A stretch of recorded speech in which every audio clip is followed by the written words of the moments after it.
विद्यार्थ्यांवरती करण्याचा प्रयोग जर सरकारनं केला, यांचा महाराष्ट्रासह राज्यात फिरणं पूर्ण बंद होणार आणि यांचा माज उतरवल्याशिवाय आम्ही शांत बसणार नाही। मराठा आरक्षण आंदोलनाचे नेते मनोज जरांगे पाटील यांनी जंतर मंतरवर अभिजित दिपके यांची भेट घेतली।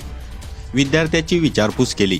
शांततेच्या आंदोलनात किती ताकद आहे आम्ही दाखवून दिलंय। आम्ही तुमच्या सोबत आहोत। सरकारला आपण निवडून दिलेलं आहे। आपल्या मायबापाने यांना मतदान केलंय। आपल्या जिल्ह्याने तालुक्याने यांना मतदान केलंय। या पुढच्या काळात तुम्हाला धक्का जरी लागला तर आम्ही तुमच्या सोबत आहोत। सगळा देश आणि राज्य तुमच्या पाठीचे आहे, मनोज जरांगे पाटील यांनी जंतर मंतरवरून जाहीर केलं। जंतर मंतर सोडू नका, वेळ पडली तर मराठा बांधव दिल्लीत येणार। यापुढे जर विद्यार्थ्यावर लाठीचार्ज केला तर महाराष्ट्रात कोणत्याच खासदाराला फिरून देणार नाही, असा इशाराही जरांगे पाटील यांनी दिला। सगळे तुमच्या सोबत आहे। तुमच्या सगळ्या विद्यार्थ्यांना न्याय मिळाल्याशिवाय या देशातला आणि राज्यातला कोणीही मागे हटणार नाही।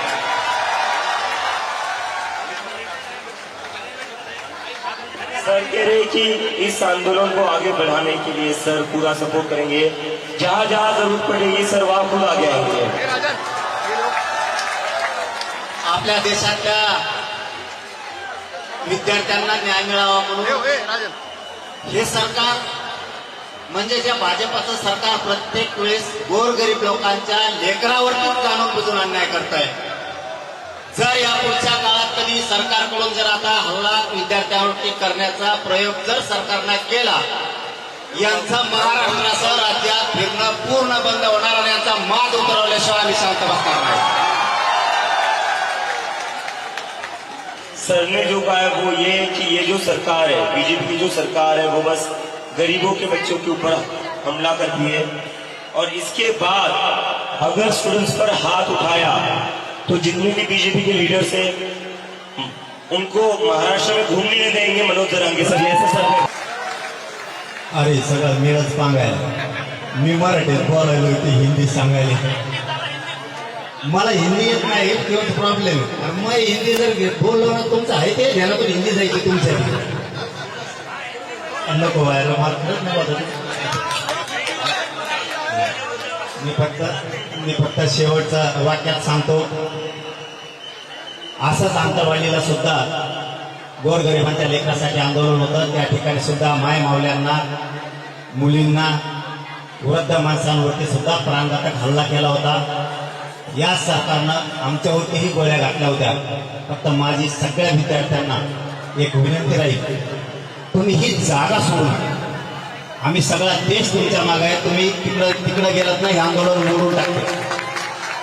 शांततेच्या आंदोलनात एवढी ताकद आहे की आम्ही सिद्ध करून दाखवलंय। आम्ही सुद्धा तुमच्या सोबत आहे। ही जागा फक्त सोडू नका। सरकारला आपण निवडून दिलेलं आहे। आपण आपल्या मायबापांना यांना मतदान केलंय, आपल्या गावकऱ्यांनी यांना मतदान केलंय, आपल्या जिल्ह्यानं तालुक्यानं यांना मतदान केलंय। परंतु हेच आज आपल्या विद्यार्थ्यांवरती, लेकरा बाळावरती उलटले। यांना उलट करायची ताकद या विद्यार्थ्यात आणि या राज्यातल्या गोरगरीब जनतेत आहे, हे यांच्या लक्षात नाहीये। परंतु या पुढच्या काळात जर तुम्हाला कुठं धक्का लागला तर आम्ही सगळे तुमच्या सोबत आहेत। सोनमच्या सोबत आहेत, आपल्या अभिजित भयांच्या सोबत आहेत। सगळा राज्य आणि देश तुमच्या पाठीशी। एवढाच शब्द देतो आणि थांबतो। धन्यवाद सगळ्यांना। जय शिवाय। और जरूरत पड़ी तो सर और सर के आंदोलन के सारे साथी यहाँ आकर बैठेंगे हमारे साथ।